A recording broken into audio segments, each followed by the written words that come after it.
2019년 2회 건축기사 문제풀이를 진행하도록 하겠습니다. 맨 처음에 첫 번째 문제는 대피공간 설치에 관련된 문제가 나왔어요. 우리가 이제 공동주택 중에서 아파트만 해당이 됩니다. 아파트에 보면 발코니 부분이 있어요. 이 발코니 부분이 옆집과 연계돼서 쓸 수도 있는데 여기에 옆집과 같이 대피 공간을 둘 수도 있고요. 나 혼자 쓰는 대피 공간을 둘 수도 있어요. 여기서 이제 먼저 아파트에 보면은 주거 4자를 써서 4층 이상일 때 혼자 쓰면은 2제곱미터 이상의 대피 공간을 두고 같이 쓰면 3제곱미터 이상의 대피 공간을 쓰는데 대피 공간 없이 옆집을 발로 차서 깨고 지나갈 수 있다면 둘 필요가 없습니다. 여기는 환기 설비가 있어야 돼요. 환기. 외부랑 환기가 해야 되고요. 내화 구조로 해야 되고 불연재료를 써야 됩니다. 그래서 이제 구조가 들어올 때까지 대피하는 공간을 얘기하는 거예요. 자, 맨 처음에 바깥쪽은 공기와 접해야 되겠죠. 답은 1번이네. 그 다음 방화구역이 있고 불연재료가 있어야 되고 혼자 쓸 때는 2제곱미터, 두 세대 이상이 인접대가 공동으로 쓸 때는 뭐다? 3제곱미터 이상. 그러니까 답은 1번이 해당이 되겠다라는 겁니다. 자, 그 다음에 82번 문제를 가서 보니까요. 82번 문제. 다음과 같이 정의되는 용어는 뭐냐고 나왔어요. 용어의 정의의 문제입니다. 용어의 정의의 문제가 나왔어요. 자, 맨 처음에 건축물의 대수는 발주라는 말이 나오죠. 공사를 발주하는 자, 주인이네. 또는 주인은 현장 관리를 스스로 공사를 하는 자가 나오죠. 그러니까 공사를 하는 자라고 고용받은 자가 아니라 스스로 하는 자. 그러니까 발주하거나 스스로 하는 자, 오너네. 건축주가 되겠죠. 오너, 건축주, 발주자. 답은 너무 쉽네. 1번이 되겠습니다. 건축사는 설계하는 사람, 설계자, 시공자, 다 알 거예요. 이거는. 이게 답은 1번이 됩니다. 자, 83번에 건폐율의 기준으로 옳지 않은 거. 건폐율은요, 우리가 맨 처음에 주거, 상업, 공업, 녹지, 관리지역, 농림지역, 자연환경 보존지역이 있어가지고 맨 처음에는 이게 70, 90, 70, 20, 40, 나머지 전부 다 20이 됩니다. 다만 이거를 세분화시키면 전용 주거지역, 일반 주거지역, 준주거지역, 근요 일중, 근린 유통 일반 중심, 전일중, 그 다음에 보존녹지, 자연녹 생산녹지, 관리지역이 계획관리지역, 생산관리지역, 보존관리지역. 이거를 세분화시키면 이게 50, 60, 70. 다만 일반 주거지역의 3종목 50이에요. 그 다음에 70, 80, 80, 90. 전체가 70, 전체가 20, 계획의 40, 나머지가 20. 나머지 20 해서 이렇게 돼 있어요. 그래서 우리가 암기를 하셔야 돼요. 이거는 주거지역 70, 상업지역 90, 공업지역이 70, 녹지가 20. 답은 4번. 녹지가 30이 아니라 20이 돼야 됩니다. 그 다음 문제 84번을 풀어보도록 하겠습니다. 다음 중 기반시설을 물어봤네요. 그러니까 기반시설에 대한 거는 우리가 어떤 지역이 이렇게 있어요. 산도 있고 강도 있습니다. 여기에 도로망 같은 거는 교통시설군이에요. 교통시설. 그 다음에 이쪽에 이렇게 해서 우리가 어떤 공간시설이 있어요. 공간시설. 그 다음에 문화체육시설이 있습니다. 문화체육시설. 이 지역에 들어오면 좋은 시설이 있어요. 전기나 가스나 수도나 유통공급시설. 이 지역에서 내보내면 좋은 시설이 있어요. 하수도, 폐기물, 폐차장 같은 거. 이거는 우리가 환경기초시설이라 그래요.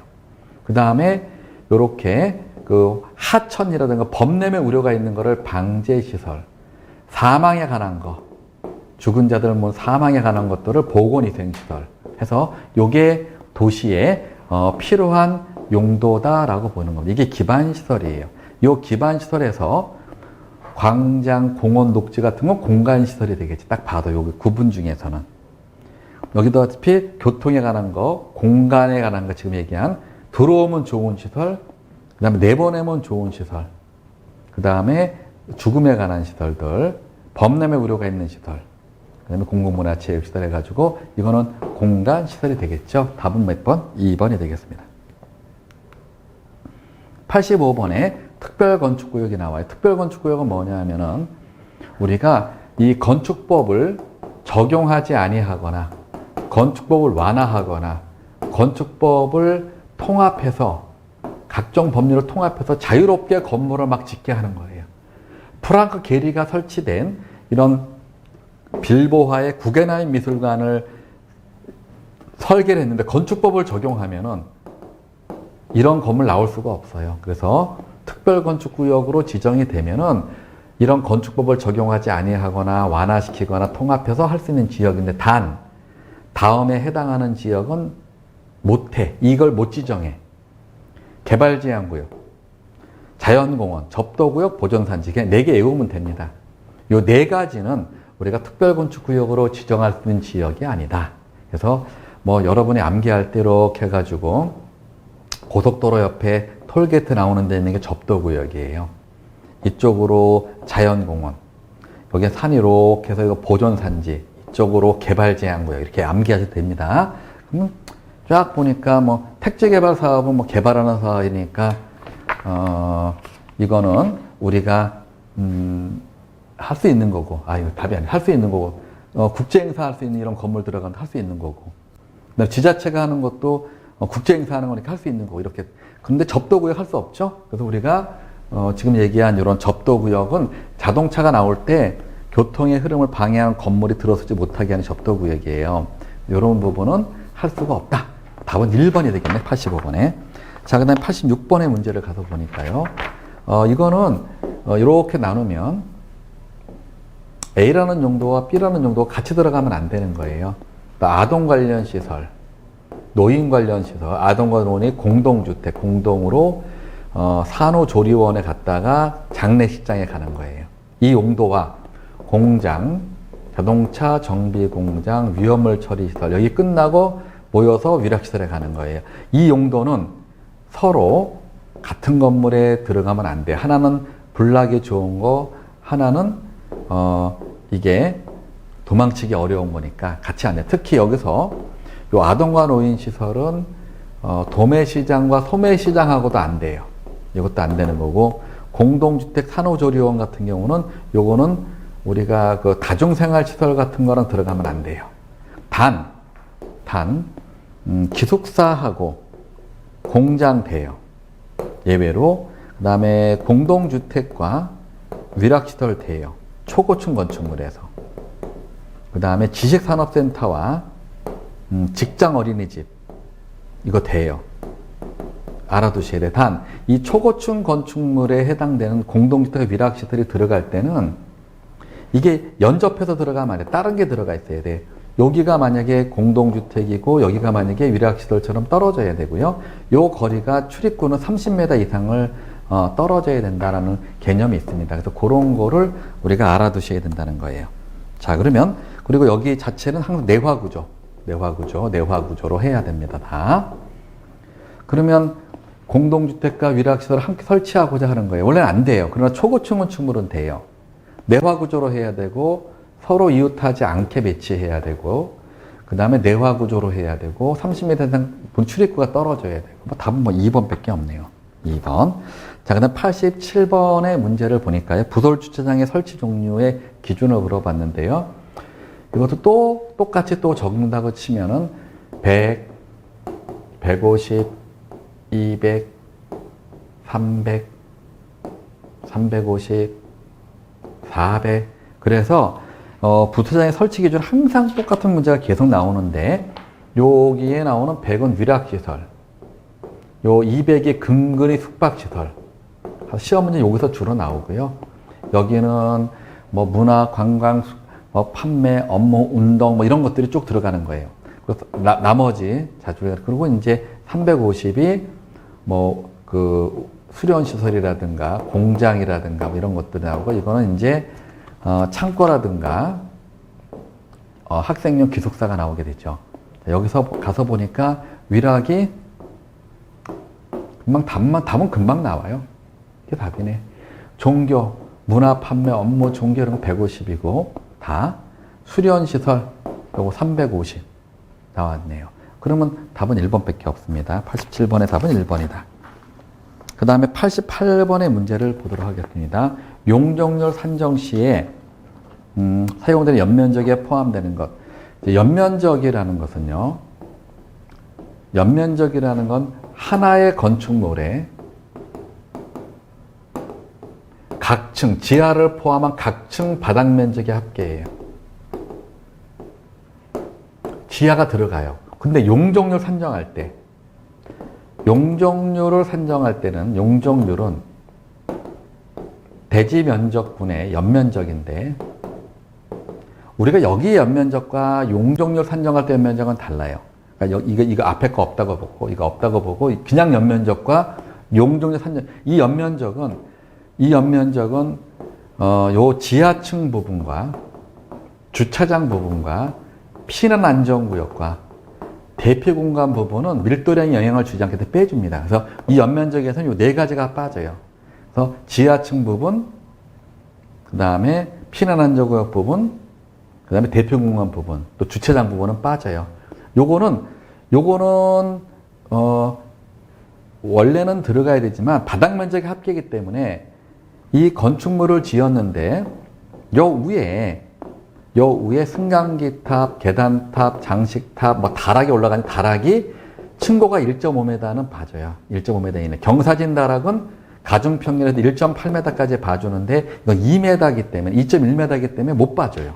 그래서 요 네 가지만 봐주는 게 아니라 바닥 면적이 합계이기 때문에 바닥 면적을 더해야 되지만 그 더하는 데서 이 다락은 1.5m만 봐주는 게 원칙이다. 요거는 안 봐주니까 집어넣어야 돼요. 바닥 면적 합계지만은 어려운 거지만 요 부분과 그냥 연면적과 차이가 있다는 거 다 기억하시고, 연면적은 바닥 면적에 합계이기 때문에 바닥 면적에 다 들어가는데 요건 해당해서 제외되는 거에서 제외가 안 돼. 1.5m가 넘어서. 그래서 들어간다는 거예요.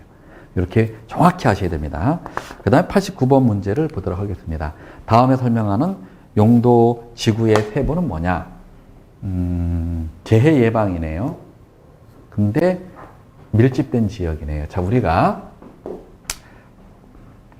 경관지구, 고도지구, 방화지구, 방제지구, 보호지구, 취락지구, 개발진흥지구, 특정용도 제한지구, 복합용도지구가 있어요.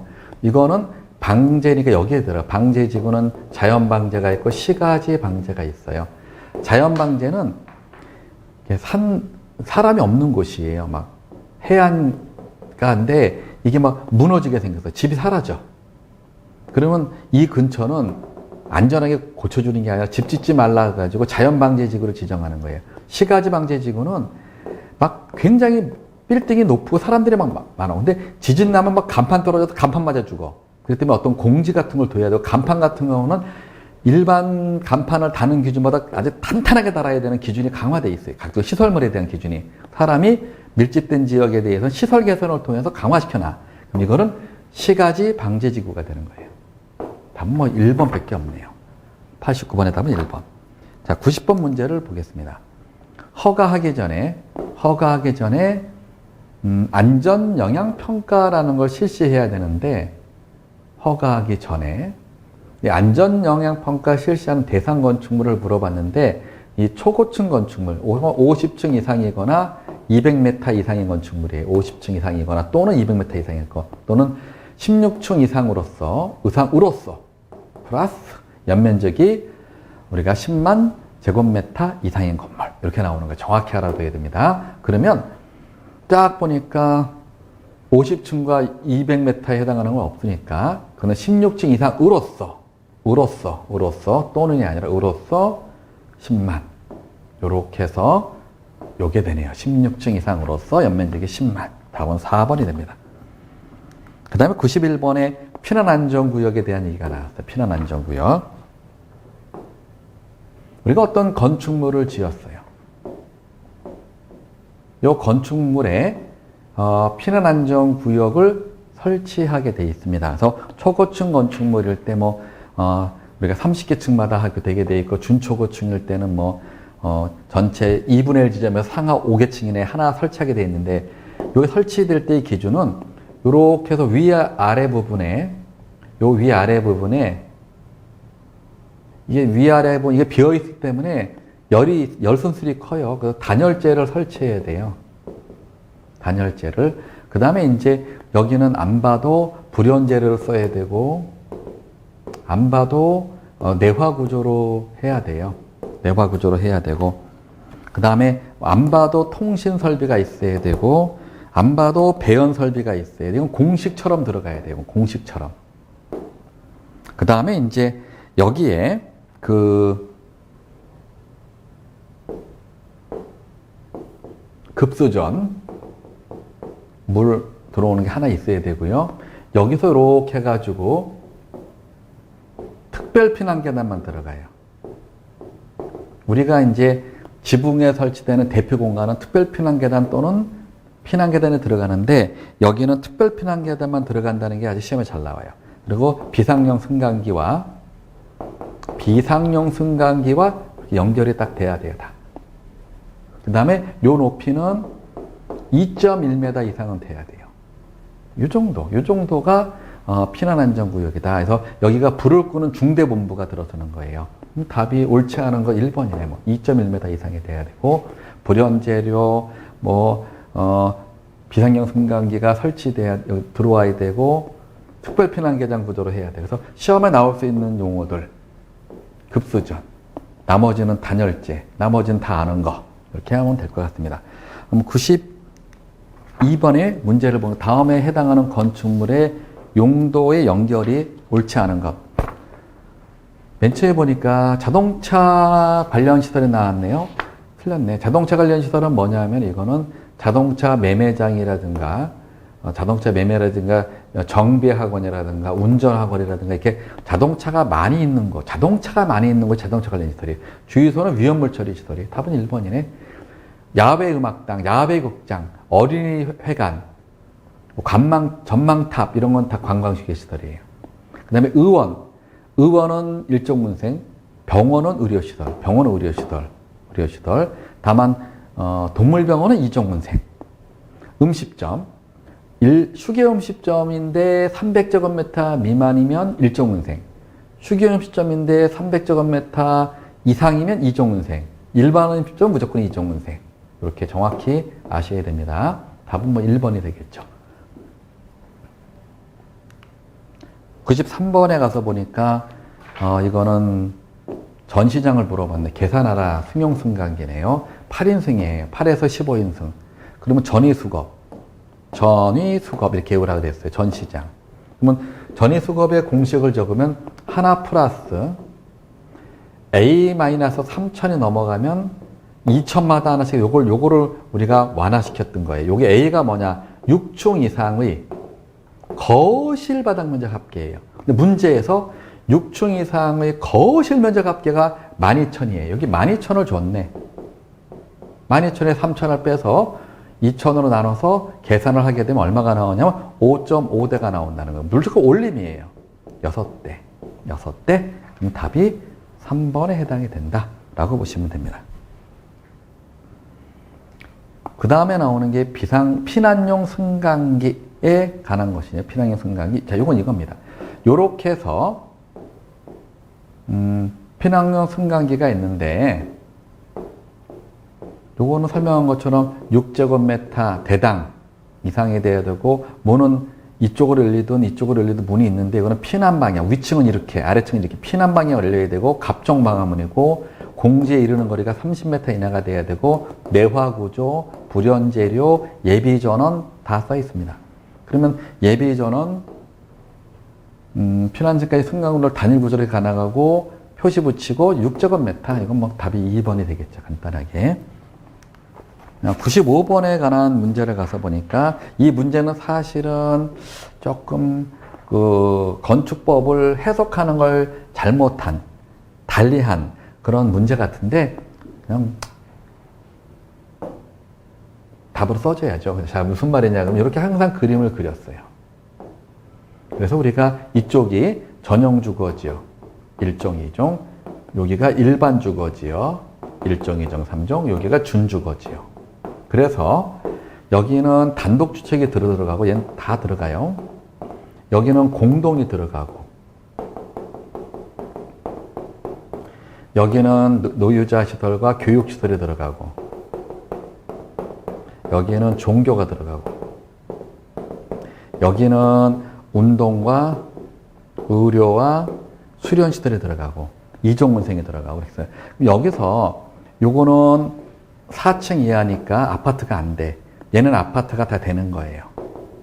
근데 이거는 사실은 공동주택이라 그러지만 이거는 세미 디택츠처럼 해야 되는데 해석을 공동주택이라 그래가지고 4층 이하란 말이 안 붙었기 때문에 아파트가 된다고 주장하는 사람들이 있어요. 근데 할 수 없어. 법에서는 이게 명시가 안 돼 있기 때문에 그렇게 볼 수밖에 없어요. 그러면 이거 이종 전용 주거 지역은 공동주택이라는 말만 보고 이 공동이 그 공동이 아니지만 그렇게 해석을 하면 어쩔 수가 없으니까 답을 3번으로 해야 된다. 이 원리를 알고 외우시면 된다. 이걸 외우는 게 아니라. 자, 그래서 답은 3번이 됩니다. 그 다음에 나오는 것이 96번에 보니까 비상탈출구가 나왔네요. 비상탈출구는 뭐냐?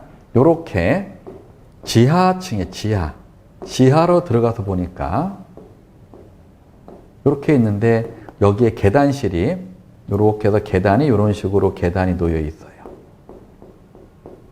근데 이제 술 먹고 불을 내버리면 나갈 데가 없어. 그래서 요쪽에 이렇게 비상탈출구를 둬야 돼. 직통계단이 2개만 안 둬도 돼요. 요거는 1.5m 이상이고 0.75 이상으로 나가는데 요 높이가 1.2m 높이가 있으면 계단을 두든가 둬야 돼. 20cm 이상의 발판을 둬야 돼요. 요 거리는 3m 이상을 떼야 돼. 자, 그러면 비상탈출구의 요 크기를 물어봤으니까 요 크기는 간단해요. 0.75, 1.5, 0.75, 1.5, 0.75, 1.5. 답은 4번이 되겠네요. 자, 그 다음에 나오는 것이 97번 문제, 주차장의 구획인데 이 시험 문제 엄청 잘 나옵니다. 우리가 이제 그림을 그리면 여기서 이제 주차장이 이렇게 해가지고 제가 암기법으로 그냥 그릴게요.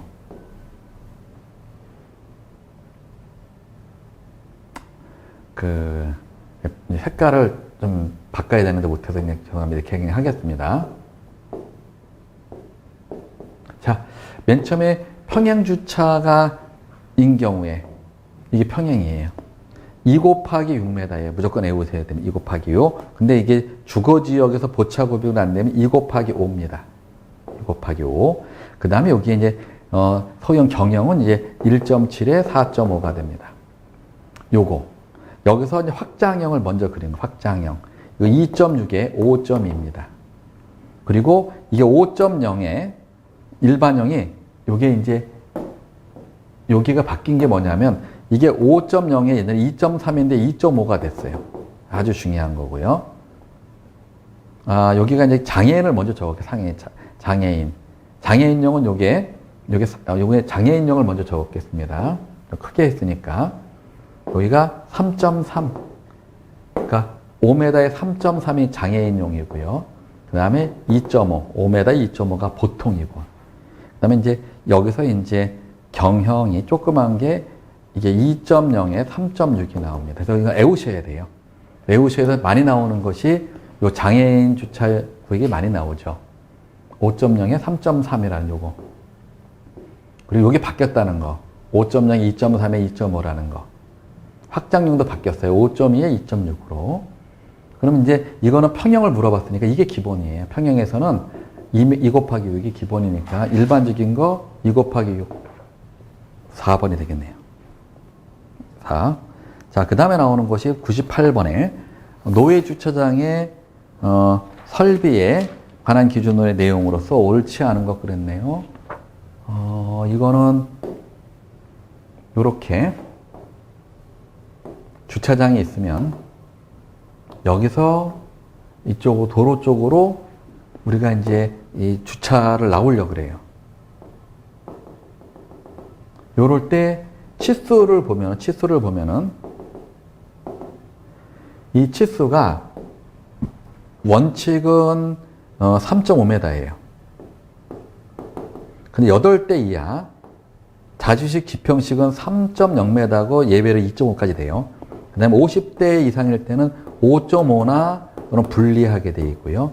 400대를 초과할 때는 분리가 원칙이지만 경계선을, 중심선을 두고 5.5를 합해서 나오면 되는 거예요. 요런 거. 출입구의 너비는 기본이 3.5, 원칙이 3.5에 8대 이하가 3.5. 이거 틀렸네. 이게 답이네. 그리고 한쪽은 차로 접하고, 이거는 이거예요. 주차장이 이렇게 해서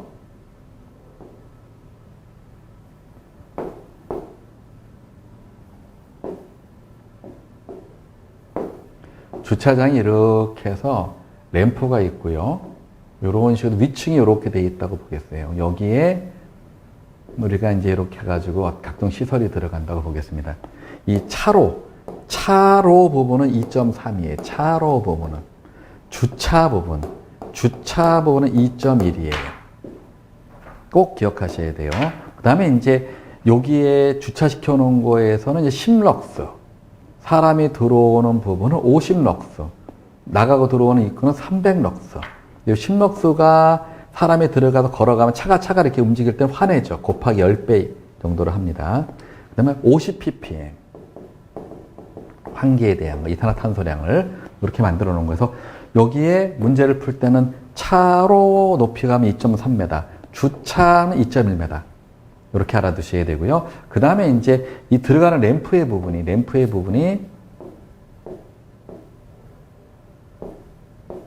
이렇게 직선이 있고 회전이 있을 때, 이렇게 있을 때, 우리가 1차 3.3m, 이건 6.0, 이건 3.6에, 이건 6.5, 이거는 14% 경사도, 17% 경사도, 14% 경사도, 해가 17%, 14%, 여기까지 다 하셔야 돼요. 이거 다 알아야 된다. 여기 출입구는 3.5m다. 답은 1번입니다. 98번에. 99번의 문제를 보면은 다음에 건축선에, 이거네요. 어떤 건축물을 짓는데 그 앞에 도로가 있으면 도로 중심선부터 해서 4.5m까지는 이 건축선이 여기에 별도로 지정되어 있다고 쳤을 때 건축선이. 내가 지표화의 부분은 요 내 땅입니다. 여기까지. 내 땅. 내 땅이고 별도의 건축선이 있을 때 여기까지 넘어와도 돼요. 내 땅이니까. 건축선을 넘어와도 돼요. 지하 부분은. 근데 문을 열었을 때 4.5m 위에는 돼요. 근데 여기 밑에는 넘어오면 안 돼. 내 땅이라도. 그러니까 내 땅에 이게 무슨 말이냐면 어려워요. 땅이 이렇게 돼 있는데 도로가 이렇게 돼 있고 이렇게 돼 있죠. 근데 여기에 건축선이 도로와 대지의 경계선의 건축선이 맞지만 별도로 건축선을 별도로 이렇게 지정해 주는 경우가 있어. 별도로. 내 땅이지만 넘어가면 안 돼. 건축물은 내 땅이지만. 지표화의 부분은 돼. 내 땅 안에는. 위에도 돼. 그렇지만 도로면서 4.5m는 안 되는 거예요. 여기 4.5m는 안 된다. 답은 2번이 됩니다. 그 다음에 이제 100번 문제를 보면 조경에 관한 문제가 나왔는데요. 내가 어떤 건축물을 지으려고 그래요. 그런데 이 건물이 크다고 하는 게 아니라 우리는 이 대지의 면적을 가지고 따져요. 대지의 면적을 가지고. 이게 200제곱미터 이상이면 조례에 따라서 높이를 정하게 돼 있어요. 200제곱미터 이상일 때 답은 3번이 됩니다. 자, 여기까지 우리가 기본적인 문제풀이 했습니다. 수고하셨습니다.